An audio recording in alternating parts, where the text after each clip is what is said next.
welcome to Western New Brunswick. It's such a warm welcome, not only the people, but the weather and, of course, the big event today. So really happy to be here. Thanks. Well, we're happy to have you. How excited are you for today's eclipse? This is my very first total eclipse ever. What? I've never seen one before.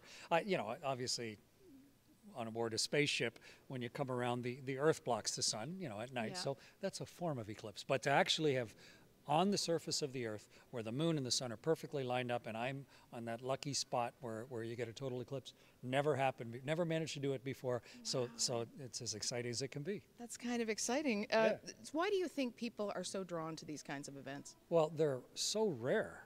If you live in one particular place on the Earth, it's like once every 300 or 400 years that you might have a chance to see it. And then if it's a cloudy day, you'll miss it. And the last one here was before Jacques Cartier came down the St. Lawrence. That's the last time you had an eclipse here.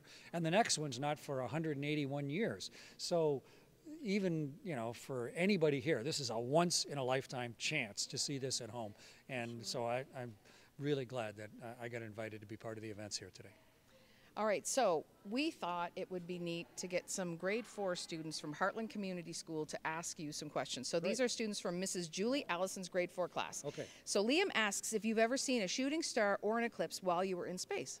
I did not see an eclipse, Liam, from space, but I saw 2 shooting stars, and it's the coolest thing to be floating weightless on a spaceship, looking down in the nighttime, and suddenly to see a big streaking, burning light across the world. Because then you also realize that that's a rock burning up in the atmosphere, and that rock just came whistling past your spaceship so that now you can see it. And your spaceship is just like a bubble of air floating out in the emptiness of space. And so it's like a bullet just missed you, and now it's burning up. So it's beautiful to see, but it's also kind of thought-provoking to realize where you are. I can imagine. Lauren wants to know how hard it is to get into astronaut gear. There's all sorts of different astronaut gear. We wear it to protect our body from a place that, how hard is it to go snowmobiling when it's 40 below? You got to really plan ahead. Well, it's minus 150 on a spacewalk. And in the sun, it's plus 250. So imagine putting on gear that can protect you from way hotter, twice as hot as boiling water, or so cold that it'll freeze the atmosphere. And you have to wear clothes to protect you from that.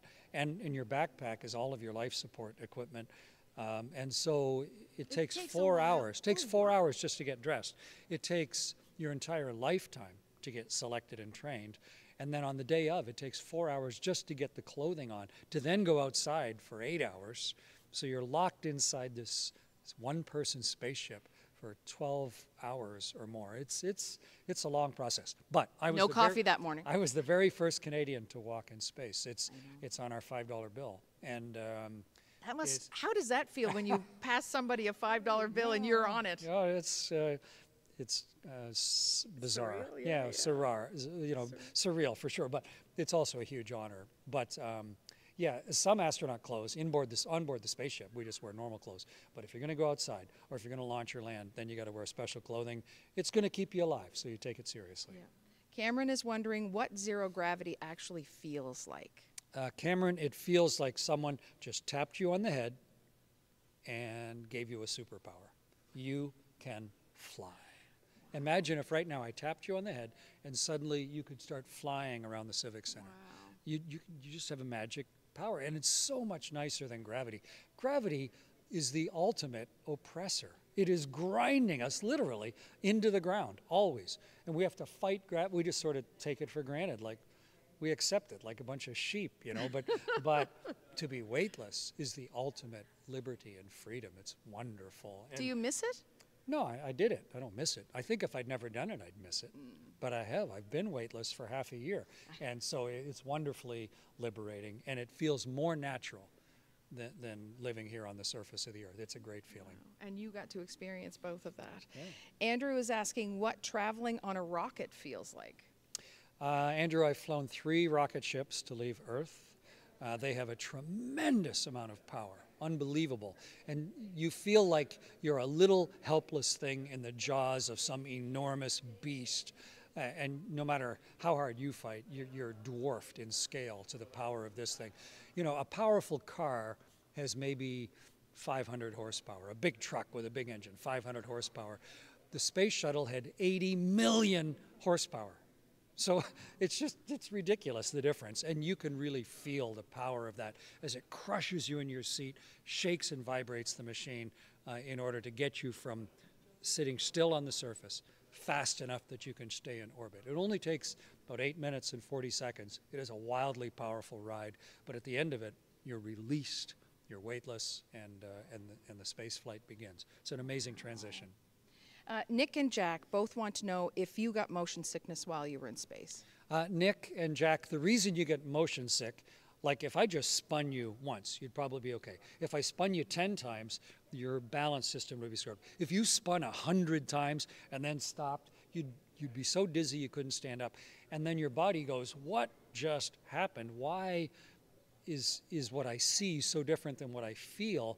And your body thinks, maybe you ate something poisonous that is affecting how you balance. And so your body's immediate reaction to a big thing like that is throw up, get rid, whatever just happened, throw up, protect you in case you ate a bad root or something. And so when you get to space, it's the same. Gravity's gone, so it's as if you've just been spinning, you're super dizzy, and your body says, throw up, because for 300,000 years, that's been the best defense.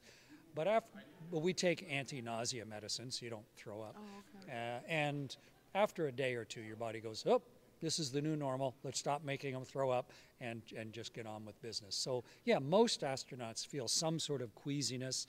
About half of us throw up. You just be careful, get it in the bag.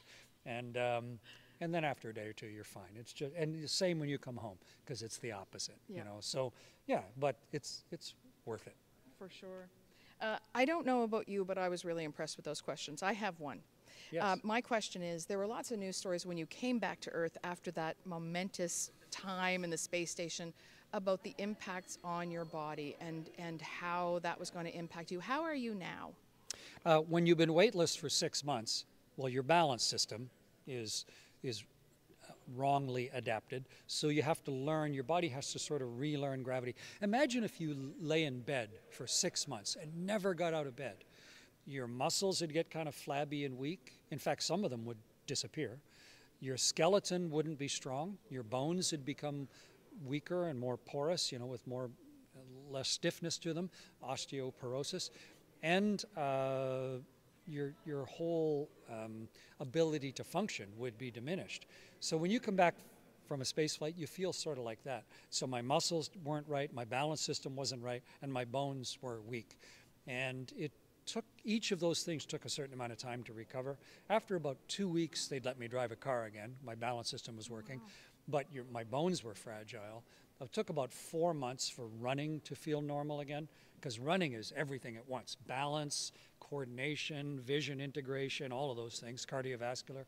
But for my skeleton, for my bones to get dense again, it took about 3 to 1. So 6 months in space, 18 months. So about 1.5 years for my skeleton to get back to its original density. But it's been enough time now that I'm about back to normal. Okay, that's great. So advice for people watching the eclipse today? Obviously, protect your eyes when you're looking at the sun, just like every day. Don't stare at the sun. And if you don't believe me, take a magnifying glass, collect some sunlight, and you can start a fire. And inside your eyeball is just a little magnifying glass. So you do not want to have all that energy of the sun collected and do damage to the back of your eye. So don't look at the sun unless you've got some heavy smoky glass or proper eclipse glasses or something.